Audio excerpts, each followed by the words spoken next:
নজর রাখবো পরবর্তী সংবাদে।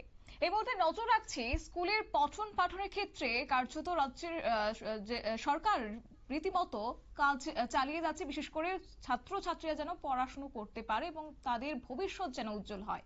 কিন্তু সেই জায়গায় স্কুলের ভেতরেই চলছে উল্লাস, তাও আবার শিক্ষক শিক্ষিকাদের জন্মদিন পালনে।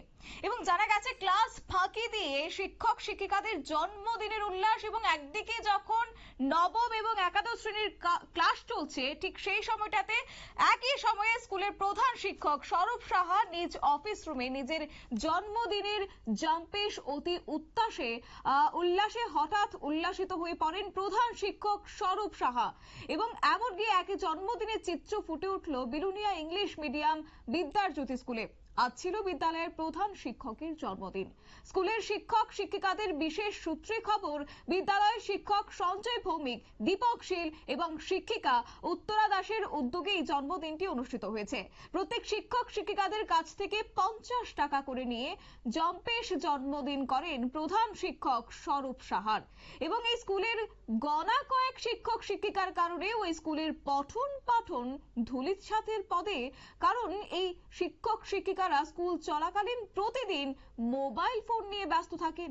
এবং এমনকি আরো অভিযোগ রয়েছে যে এই স্কুলের অভিভাবক এবং স্কুলের ছাত্র ছাত্রীর মধ্য থেকেও একাংশ ক্ষেত্রে বারবার সেই অভিযোগ তোলা হচ্ছে যে স্কুলের ভেতরে কার্যত শিক্ষক শিক্ষিকারা প্রতিদিন স্কুলে আসেন এবং তারা তাদের মোবাইল ফোন নিয়ে তাদের ব্যক্তিগত কাজে তারা ব্যস্ত থাকেন। এবং উচ্চ পর্যায়ের শিক্ষক দপ্তর যদি গোপনীয়ভাবে সঠিক নজরদারি করে, তাহলে হয়তোবা শিক্ষক শিক্ষিকার বরখাস্ত পত্র আসতে 10 দিন লাগবে।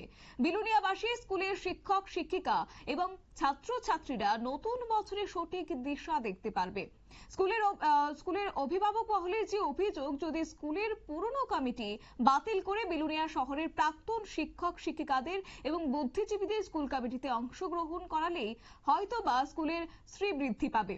এখন দেখার বিষয় যে দক্ষিণ জেলার স্কুল শিক্ষা দপ্তরের আধিকারিক এই খবর তথ্য প্রমাণ সহকারে সম্প্রচারিত হওয়ার পর এই জন্মদিনের উদ্যোগটা কতটুকু বাঞ্ছনীয় হয়ে উঠবে, সেটাই এই মুহূর্তে প্রশ্ন চিহ্নের বিষয়। কেননা রাজ্য সরকার প্রতিনিয়ত বলছে যাতে করে স্কুলের শিক্ষক শিক্ষিকাদের যেন নজরদারি রাখা হয় এবং সেই সঙ্গে স্কুলের পড়ুয়ারা যাতে করে তারা পঠন পাঠনের শিক্ষা লাভ করতে পারে, এমনটাই উদ্যোগ রাজ্য সরকারের পক্ষ থেকে প্রায় সময় নেওয়া হয়ে থাকে। কিন্তু সেই জায়গায় দাঁড়িয়ে একাংশ শিক্ষক মহলের এই কার্যকলাপের কারণে কার্যত রাজ্যের এই শিক্ষা ব্যবস্থা এক প্রকার প্রশ্ন চিহ্নের মুখে। এবং সেই জায়গায় দাঁড়িয়ে যদি এই রকম ভাবে উল্লাস পালন করা হয় বা জন্মদিন পালন করা হয় স্কুলের ক্লাস ফাঁকি দিয়ে, সেই জায়গায় স্বাভাবিকভাবেই আর বলার অপেক্ষা রাখে না যে আগামী দিনে স্কুলের অন্দরে কতটা পঠন পাঠন বা শিক্ষা লাভ করতে পারবে ছাত্রছাত্রীরা এবং তাদের ভবিষ্যৎ কতটাই বা উজ্জ্বল হবে।